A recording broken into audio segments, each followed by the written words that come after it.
By April 1917, when the United States finally declared war on Germany, one American institution had already staked its future on an Allied victory. J.P. Morgan and Company had arranged loans and credits to Britain and France, totaling roughly $2.3 billion, an astonishing sum in an era when the entire federal budget ran near $700 million a year. To grasp the scale, consider that in 1914, American exports to the Allies stood at around $825 million. By 1916, that figure had exploded past $3.2 billion, financed almost entirely by Wall Street credit. The dollars flowed one direction, from New York vaults into British and French treasuries, then back across the Atlantic as payment for rifles, shells, wheat, and cotton. Every American bond investor who bought Anglo-French war paper now held a stake in the outcome of battles fought at the Somme and Verdun. Here lies the central tension of this story. Woodrow Wilson had proclaimed the United States neutral in thought as well as deed. Yet neutrality and $2.3 billion in exposure could not comfortably share the same house. If the Allies won, Wall Street would be repaid with interest, its position as the world's creditor secured. If the Allies lost, defaulted, and collapsed, the losses would ripple through every major bank from Manhattan to Chicago. This is not a conspiracy theory. It is an accounting question that historians, senators, and Wilson himself would eventually be forced to confront. Did money buy a war? Or did the money simply follow events it could not control? The numbers are real, the exposure was genuine, and the men who arranged it, Jack Morgan and his partners, wielded influence no private citizen should have possessed over questions of peace. Yet influence is not the same as command. To understand what that $2.3 billion could and could not purchase, we must first understand how a single private bank on Wall Street became the financial engine of two empires at war, the sole hand feeding the Allied armies. That transformation began not in Washington but in a quiet 1915 agreement that made J.P. Morgan the banker to a continent in flames. In January 1915, the British government signed an agreement that would reshape the Atlantic economy. It named J.P. Morgan & Company the sole purchasing agent for the British Empire in the United States. Within months, France signed a nearly identical arrangement. A single private bank on Wall Street now controlled the buying power of the two greatest Allied nations on American soil. The mechanics were staggering. Every order for artillery shells, every ton of steel, every bushel of wheat, every bale of cotton destined for the Western Front passed through Morgan's Commercial Relations Department at 23 Wall Street. At its peak, that office processed purchases running to $10 million a day. Morgan negotiated contracts with DuPont for gunpowder, with Bethlehem Steel for armaments, with hundreds of manufacturers across the industrial heartland. For its services, the bank took a commission, 1% on the first $10 million, and diminishing rates beyond. But the true prize was position. Morgan had become indispensable to two empires. Consider what this meant. A firm that had built its reputation reorganizing railroads and rescuing the U.S. Treasury in 1895 now functioned as the quartermaster of a foreign war. It decided which American factories won contracts and which did not. It coordinated shipping, insurance, and credit.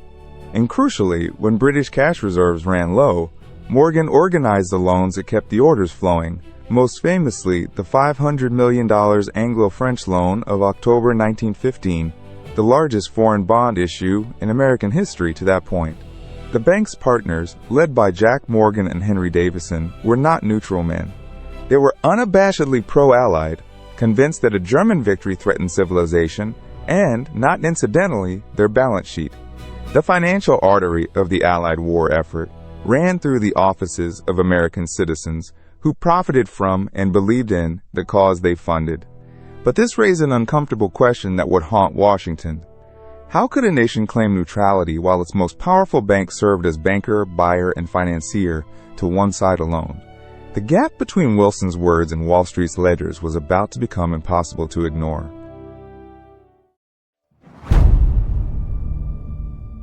On August 19, 1914, Woodrow Wilson stood before the Senate and urged Americans to be impartial in thought as well as action. Neutrality, he declared, was the nation's duty. The words were sincere. The reality was something else entirely. Neutrality in law permits trade with all belligerents, but trade requires access, and the British Royal Navy controlled the seas. Its blockade of Germany, tightened steadily from 1914 onward, choked off nearly all American commerce with the Central Powers. The numbers tell the story without ambiguity. In 1914, American exports to Germany and Austria-Hungary stood at roughly $170 million. By 1916, that figure had collapsed to barely $1 million, effectively zero. Meanwhile, exports to the Allies soared from $825 million to over $3.2 billion. This was not the result of American preference. It was the geography of sea power. Germany could not buy what its enemies would not let ships deliver. But the lending followed the trade. And here, neutrality frayed further. American banks extended credit almost exclusively to Britain and France, because those were the customers who could actually receive goods and pay for them. A loan to Germany was worthless if no cargo could reach Hamburg, so the flood of dollars poured toward the Allies while the trickle to Germany dried to nothing. Berlin protested loudly and correctly that American neutrality had become a fiction. The United States was, in practical effect, the arsenal and creditor of one coalition. Wilson himself understood the contradiction. His administration could have banned all trade, imposed a true embargo, and enforced genuine impartiality. It chose not to. American farmers and factories were reaping enormous profits, pulling the economy out of a recession. Ending that trade would have devastated the very voters Wilson needed. And so the neutral republic became, through the logic of blockade and profit, an undeclared partner of the Entente. The trade was one thing. The lending was another, and far more dangerous. For in 1915, the question of whether American banks should be permitted to loan money to warring nations had already provoked a bitter fight inside Wilson's own cabinet. A fight that one man tried, briefly, to win.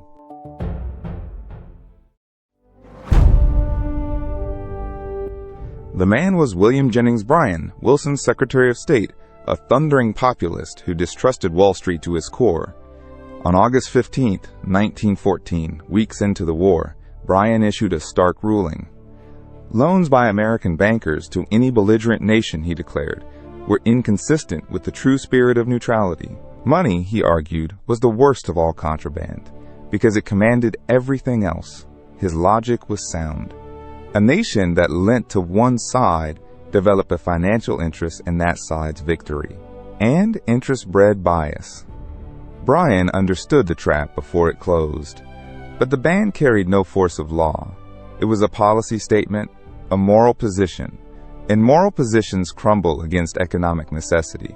By late 1914, the Allies were spending faster than they could pay in cash. American exporters demanded credit or the orders would stop, and if orders stopped, the American economy would sink back into depression. The pressure mounted through the winter and spring of 1915. First came a quiet distinction. In October 1914, the administration permitted commercial credits, short-term financing for specific purchases, while maintaining the ban on public loans. It was a semantic escape hatch, and everyone knew it. Robert Lansing, the State Department counselor who would soon replace Bryan, argued forcefully that the distinction between loans and credits was untenable, and that blocking finance would wreck American prosperity. Wilson agreed. By the autumn of 1915, the ban was dead in all but name. When Morgan organized the $500 million Anglo-French loan in October 1915, the government raised no objection. Bryan was already gone, having resigned that June over Wilson's harsh response to the sinking of the Lusitania. With Bryan's departure went the last cabinet voice, warning that dollars would drag the nation toward war. The floodgates opened fully. Over the next 18 months, American investors poured billions into Allied bonds. The government's position had reversed completely, from prohibition to protection of the very flows Bryan had feared. And so America grew ever more deeply invested in an Allied victory, just as the Allies themselves began, in the terrible winter ahead, to run catastrophically short of money.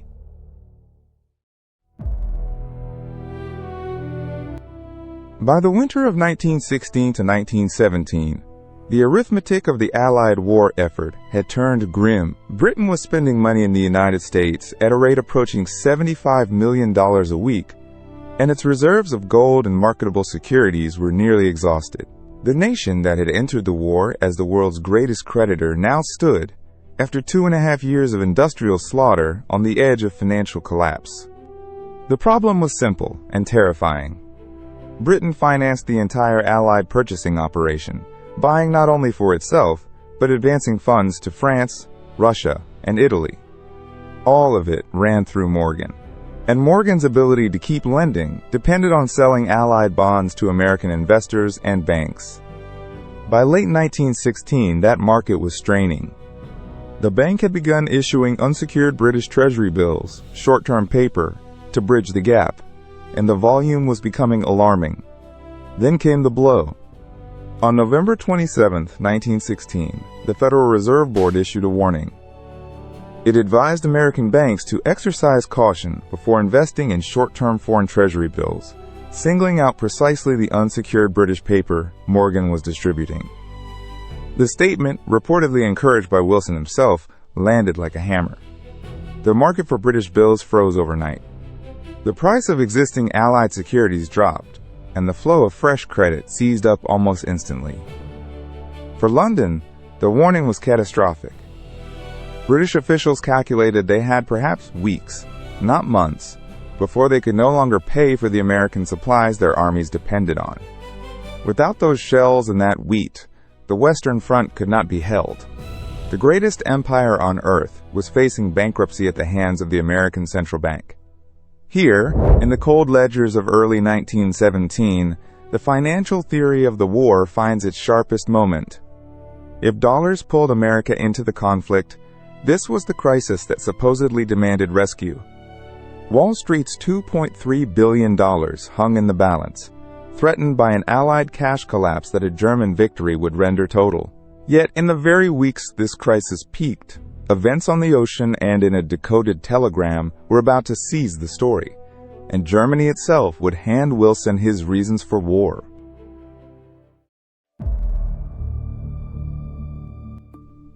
On January 31, 1917, Germany announced the resumption of unrestricted submarine warfare. Beginning February 1st, any vessel, armed or unarmed, neutral or belligerent, found in the war zone around Britain would be sunk without warning. Berlin knew this risked bringing America into the conflict. Its admirals gambled that they could starve Britain into surrender before American troops could cross the Atlantic in force. They calculated they needed to sink 600,000 tons of shipping per month. In February, they came close. On February 3rd, Wilson severed diplomatic relations with Germany. Then came the second blow. British naval intelligence, in Room 40 of the Admiralty, had intercepted and decoded a cable sent by German Foreign Secretary Arthur Zimmermann to Mexico. The message proposed a German-Mexican alliance should America enter the war. Its offer was staggering. Mexico would recover the territories lost in 1848. Texas, New Mexico, Arizona. The British passed the decrypted telegram to Washington on February 24th. On March 1st, it appeared in American newspapers. Public outrage was immediate and genuine. In March 1917, German U-boats sank the American merchant ships Illinois, City of Memphis, Vigilancia, and Healton. American sailors drowned in cold water off the coasts of Europe. These were not abstractions. They were bodies, cargo, and flags. Here the financial backdrop must be weighed against the visible provocations. By early 1917, J.P. Morgan's exposure to the Allied cause exceeded $2 billion. But the submarine campaign and the Zimmermann telegram were not inventions of Wall Street. They were decisions made in Berlin, deliberate acts of a German government that had concluded America's entry was a price worth paying. The provocations were real. The dead sailors were real. The question is not whether these things happened, but how much they mattered against the ledgers. Did Wilson respond to drowned crews and a hostile cable, or to the fear of what an Allied collapse would do to American finance? The answer would not come from the White House. It would come 17 years later from a Senate committee that set out to prove the war had been bought and paid for by the men who profited most.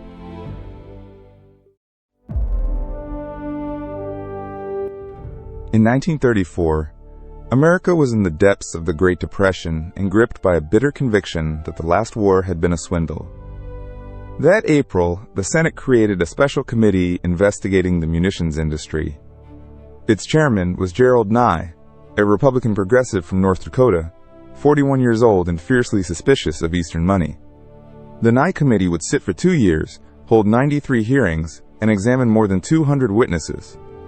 Its target was blunt: the men Americans had begun calling the merchants of death. The phrase came from a 1934 book of the same name, and it captured the mood exactly.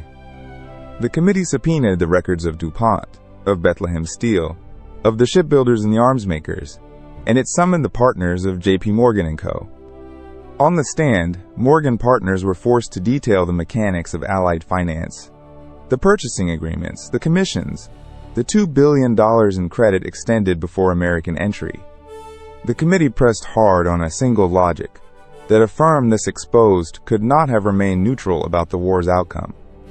If Britain and France collapsed, the loans collapsed with them. The senators drew the line directly. Bankers, they argued, had lobbied the administration, shaped the press, and nudged a reluctant nation toward the trenches to protect their investments. Nye himself declared that America had gone to war so that a small group of financiers could collect. It was electrifying testimony, and it landed on receptive ears. The hearings fueled a wave of isolationism. Between 1935 and 1937, Congress passed the Neutrality Acts, laws designed to make sure no future president could be dragged into a foreign war by the pull of trade and credit. The Nye Committee had delivered the most serious accusation of its age: that money, not principle, had bought American blood. It was a powerful story. It was persuasive. But an accusation is not a verdict. The committee never proved that bankers gave the orders. To test the charge, we must return to the man who actually made the decision and ask what moved him.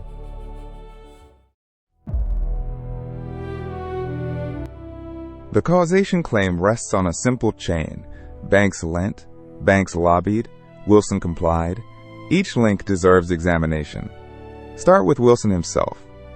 This was a president who campaigned for re-election in 1916 on the slogan, "He kept us out of war," winning a narrow victory that November.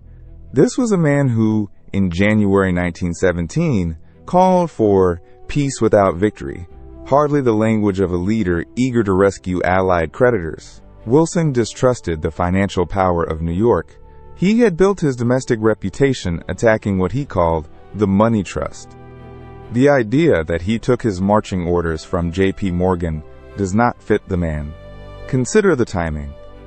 Wilson did not ask Congress for war after the Federal Reserve warning of November 1916, when Allied credit wobbled. He did not ask for war when Morgan's exposure was at its most fragile.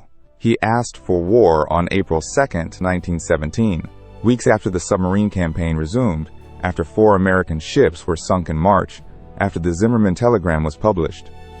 The trigger events were military and diplomatic, not financial. Then there is public opinion. A nation is not marched to war by bankers alone. The drowned sailors, the arrogance of Berlin's alliance offered to Mexico, the affront to American rights on the high seas. These moved millions who had never held a Morgan bond. The Declaration passed the Senate 82-6 and the House 373-50. That is not the footprint of a narrow financial conspiracy. What did the money buy? It bought influence, access, and a Wall Street that unmistakably preferred an Allied victory. Morgan's partners wanted their loans repaid, and they said so. The exposure was real, the interest was real. But wanting an outcome is not the same as engineering it. The evidence separates cleanly. The loans created a powerful lobby with a stake in the war, But the decision to enter belonged to Wilson, shaped by German actions and an inflamed public. The money set the stage. Berlin's torpedoes wrote the script. Still, one question remains. What, exactly, stood to be lost?